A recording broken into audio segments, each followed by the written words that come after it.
अस्सलाम वालेकुम viewers, welcome to Madiha FX. कैसे आप सब लोग? उम्मीद करती हूँ आप सब खैरियत से होंगे। आज मैं आप लोगों के लिए जो टॉपिक लेके आई हूँ, बहुत से लोग हैं जो पूछते हैं, उनको समझ नहीं आती कि कौन से फील्ड ज़्यादा बेस्ट है, फॉरेक्स ज़्यादा बेस्ट है या क्रिप्टो ज़्यादा बेस्ट है। फॉरेक्स क्या है या क्रिप्टो क्या है, या इनके अंदर डिफरेंस क्या है, या उनको किस में ट्रेड करनी चाहिए, या किसका अगर एक दूसरे से कंपेरिजन किया जाए तो कौन सा ज़्यादा बेस्ट है, या मतलब किस चीज़ में हमें ज़्यादा ट्रेड करनी चाहिए। तो क्रिप्टो वैस फोरेक्स, फोरेक्स और क्रिप्टो के अंदर हम किन चीज़ों का मुआवजा कर सकते हैं। क्रिप्टो मार्केट के अंदर क्रिप्टो करेंसी की ट्रेड होती है, लाइक बिटकॉइन, एथेरियम। और जो फोरेक्स मार्केट है, फोरेक्स के अंदर पेयर्स की ट्रेड होती है, जैसे GBP, USD, US dollar, euro, Japanese. ठीक है, मतलब डिफरेंट किस्म की करेंसीज को ट्रेड किया जाता है। अगर हम इसमें ट्रेडिंग वॉल्यूम की बात करें तो इसमें ट्रेडिंग वॉल्यूम जोन सा है, इतना ज़्यादा है फोरेक्स के अंदर के डेली बेस पे अगर इसके ट्रेडिंग वॉल्यूम की बात की जाए तो इसमें 7 ट्रिलियन का वॉल्यूम है। ठीक है, अगर खाली फोरेक्स के वॉल्यूम की बात की जाए तो इसके अंदर 7 ट्रिलियन प्लस का वॉल्यूम है एक दिन का। और अगर हम क्रिप्टो की बात करें तो क्रिप्टो के अंदर डेली बेस का जोन सा है जस्ट 100 बिलियन का, आप कह सकते हैं कि 100 बिलियन का ट्रेडिंग वॉल्यूम है, शायद इससे भी थोड़ा कम हो ट्रेडिंग क्रिप्टो के अंदर। तो इस हिसाब से अगर देखा जाए तो फोरेक्स एक लार्जेस्ट मार्केट है बनिस्बत क्रिप्टो के। ठीक है, क्योंकि इसका जो 100 बिलियन डॉलर्स के करीब जो इसका ट्रेडिंग वॉल्यूम है वो इसके आगे, फोरेक्स के आगे बहुत कम है। और दूसरी चीज़, ये फोरेक्स मार्केट के अंदर मैन्युपुलेशन नहीं होती। उसकी रीज़न क्या है? क्योंकि इसमें बहुत से लोग पार्टिसिपेट कर रहे होते हैं, डिफरेंट किस्म की कंट्रीज के डिफरेंट किस्म की करेंसीज, मतलब बहुत ज़्यादा जो सा ना इसमें हर किस्म के मुल्क के लोग, हर किस्म के कंट्री के लोग, बड़े से बड़ा इन्वेस्टर इसके अंदर इन्वेस्ट कर रहा होता है फोरेक्स के अंदर। तो इसलिए इसको करना, मैनिपुलेट करना इतना आसान नहीं होता ऑब्वियसली। अब अगर हम बात की जाए यूएस करेंसी की या किसी भी जीबीपी की करेंसी की, तो उनके अंदर हम इतनी ज़्यादा वो नहीं कर सकते कि इतनी लार्ज ऑफ नंबर अमाउंट की ट्रांजैक्शंस नहीं कर सकते कि उसके अंदर मैनिपुलेशन की जा सके। ठीक है, लेकिन कॉइन्स के अंदर मैनिपुलेशन की जा सकती है। कैसे की जा सकती है? जैसे अभी कुछ दिन पहले अगर आप देखें, एक ट्रम्प कॉइन लॉन्च हुआ था, सडनली रातों रात उसे बहुत ज़्यादा पंप आया, फिर सडनली वो इतना ज़्यादा गिर भी गया। तो इसमें इस किस्म की वोलेटिलिटी होती है क्रिप्टो के अंदर, कि आप समझ लें कि रातों रात आपने बहुत ज़्यादा, एक बंदा मतलब थोड़े पैसे इन्वेस्ट किए और वो इतना ज़्यादा, मतलब उसमें लिक्विडेशन हुई या इतनी ज़्यादा मैनिपुलेशन हुई, वो बहुत ज़्यादा पंप कर गया और रातों रात एक बंदे ने कॉइन खरीदा और वो इतना डंप कर गया, उसको बहुत ज़्यादा नुकसान हो गया। तो ये दोनों चीज़ें बहुत ज़्यादा डिपेंड करी होती है और ये प्रॉपर एक गैम्बलिंग है। ठीक है, फोरेक्स बहुत ज़्यादा पुरानी एक ओल्ड मार्केट है, तो वो कहते हैं ना ओल्ड इज़ गोल्ड। तो वो इस पर मैं इस फील्ड को ज़्यादा बेस्ट समझती हूँ बनिस्बत क्रिप्टो के। अब जो फोरेक्स मार्केट है, इसका मार्केट कैप इतना ज़्यादा है कि इसको इतनी आसानी से कोई भी जो बंदा है ना, या कोई भी बिग इन्वेस्टर है, या कोई भी आप कह दे बिग वेल है, वो इसको नहीं कर सकता मैनिपुलेट। ठीक है, तो इसको कोई भी बड़ा बंदा जिसके पास आप समझ लें कि कोई अच्छी हैंडसम है अमाउंट है, या एक अच्छी हैंडसम आप समझ लें कि इन्वेस्टमेंट है, वो इन कॉइन्स को लिक्विडेट कर सकता है, इसके अंदर वो मैनिपुलेशन कर सकता है। उसके बाद अगर हम बात करें तो इन दोनों के डिफरेंस की, या किस में ज़्यादा काम करना चाहिए या जोन सा ज़्यादा बेस्ट है, तो पाकिस्तान के अंदर अगर आप देखें तो ये दोनों ही, चाहे वो फॉरेक्स है या चाहे वो क्रिप्टो है, दोनों को ही हम इतना ओपनली इस पे डिस्कशन या ओपनली इस पे काम नहीं कर सकते, क्योंकि पाकिस्तान के अंदर अभी ये चीज़ें बैन है। जैसे कि आप सबको पता है, इस फील्ड के हवाले से पाकिस्तान में इतना बहुत ज़्यादा वो हमें आपको प्रमोट होती हुई चीज़ें नहीं नज़र आती।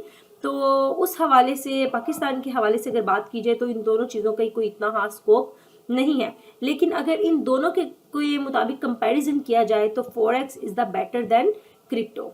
तो ये मेरा एक अपना पॉइंट ऑफ व्यू है जो मैं आप लोग के साथ शेयर करना चाहती हूँ। दूसरी बात ये कि हमें किस में और किस टाइम पे ट्रेड करना चाहिए। अगर हम फोरेक्स में हैं तो कब, अगर हम क्रिप्टो पे हैं तो कब। देखिए, टेक्निकल दोनों का सेम है। बहुत से लोगों को इस चीज़ का अंदाज़ा नहीं होता, लोग समझ रहे होते हैं कि टेक्निकल में भी डिफरेंस होगा। बेसिकली इनके टेक्निकल मार्केट बिल्कुल सेम है, दोनों की फंडामेंटल्स डिफरेंट है इनके, लेकिन इनका टेक्निकल सेम है, इनकी चार्ट रीडिंग सेम है। ठीक है, इनकी चार्ट्स की आप जो कैंडल्स की मोमेंटम है उनको दोनों को रीड कर सकते हैं। अगर आप कोई एक भी कोर्स करते हैं, कुछ एक भी ऐसा कोर्स सीखते हैं। अच्छा, एक और चीज़ है लोगों के अंदर जो मैं आप लोगों को बता दूं कि बहुत से लोग हैं जो भी किसी बड़े ट्रेडर से कोर्सेज वगैरह करते हैं तो उनको प्राइस एक्शन नहीं पढ़ाया जाता, जबकि प्राइस एक्शन एक ऐसा ट्रेडिंग कोर्स है जिसको मैं बहुत अहमियत देती हूँ, सिंपल एज, क्योंकि ये दुनिया का सबसे पहला जो सा है कोर्स है जो लॉन्च किया गया, जो लोगों को बताया गया कि बेसिकली ट्रेडिंग है क्या, वो है प्राइस एक्शन। अब प्राइस एक्शन क्या है? प्राइस एक्शन मतलब प्राइस का बिहेवियर, प्राइस की मोमेंटम, प्राइस की फ्लक्चुएशन, प्राइस की ratio, each and everything is a price action, क्योंकि इसके अंदर आपको कैंडलस्टिक्स पढ़ाई जाती हैं, चार्ट पैटर्न्स पढ़ाए जाते हैं। अब ये चीज़ें बेशक लिक्विडेट करती हैं आपको मार्केट में, लेकिन आप ये भी तो सोचें कि लिक्विडेट करने के लिए भी तो कोई चीज़ होनी चाहिए ना। अगर कोई चीज़ मार्केट में आपको लिक्विडेट कर रही है, इट मीन्स उसमें कुछ तो वैलिडिटी है ना कि वो आपको लिक्विडेट कर रही है। अब ये दुनिया का सबसे पुराना कॉन्सेप्ट है जिस पे लोग काम करते हैं और सबसे ज़्यादा लोग इस चीज़ को सीखते हैं, लेकिन with the passage of time हम लोग SMC ICT जैसे कोर्सेज पर इंडिपेंडेंट है, लेकिन इस चीज़ पर कोई भी फोकस नहीं करता। लेकिन मैं आपको बता देती हूँ कि इसकी विन रेशो SMC और ICT से बहुत ऊपर है, लेकिन बहुत से लोग इस चीज़ को अंडरस्टैंड नहीं करते। हर किसी का एक अपना मेथड और एक अपना स्टाइल होता है टीचिंग करने का, रीडिंग करने का, चीज़ों को समझने का। बात ये नहीं है कि आप प्रेजेक्शन कर रहे हो, बात ये भी नहीं है कि आप ICT कर रहे हो या आप SMC कर रहे हो। बात ये है कि आपको गिरफ्त किस पे है। ठीक है, SMC क्या है? Smart money concept. ठीक है, SMC is a just smart money concept. ठीक है, किसका कॉन्सेप्ट है? कि स्मार्ट मनी का कॉन्सेप्ट है, हम कैसे स्मार्ट मनी को फॉलो कर सकते हैं। ठीक है, कि स्मार्ट मनी को हम लोग फॉलो करके, उनके फुटप्रिंट को फॉलो करके हम किस तरह से इस मार्केट के अंदर पैसा बना सकते हैं, इसको बोलते हैं जी स्मार्ट मनी कॉन्सेप्ट। और दूसरी बात ये ICT। ICT क्या है?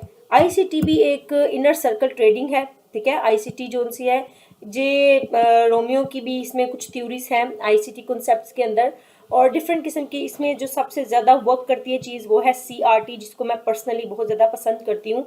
CRT एक ऐसी चीज़ है जिसकी मार्केट में काफ़ी वर्थ भी है और जो मार्केट के अंदर काफ़ी ज़्यादा हाई एक्यूरेसी के साथ काम करती है। अदरवाइज मुझे पर्सनली ICT पसंद नहीं है। अभी हम किस पे काम कर सकते हैं? लोगों को बहुत ज़्यादा कन्फ्यूजन रहती है कि वो किस मेथड पे काम करें या किसको सीखें, या ICT सीखें, CRT सीखें, SMC सीखें, प्राइस एक्शन सीखें, क्या क्या सीखें। भाई देखें, आप कुछ भी सीखें, आप इनमें से कोई एक भी कोर्स कर लें। मेन चीज़ ये है आपकी गिरफ्त किस पे है, आप किस पे ज़्यादा फोकस करना चाहते हैं, आप किस पे ज़्यादा अपनी गिरफ्त बनाते हैं, आप किसको ज़्यादा बैक टेस्ट करते हैं। ठीक है, मेन चीज़ है आपकी बैक टेस्टिंग। अगर आपको गिरफ्त किसी एक भी पैटर्न पे है ना, तो आप मार्केट में अच्छा पैसा बना सकते हैं। कोई ज़रूरी नहीं कि आपके पास इनफ बहुत ज़्यादा नॉलेज हो तभी आप इस मार्केट में स्टे कर सकते हैं या तभी आप इस मार्केट में पैसा बना सकते हैं।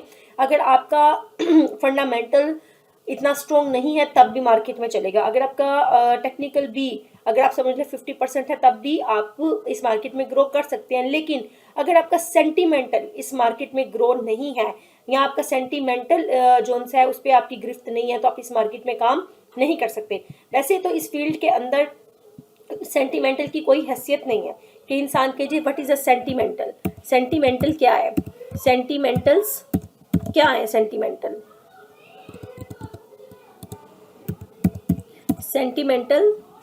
क्या है?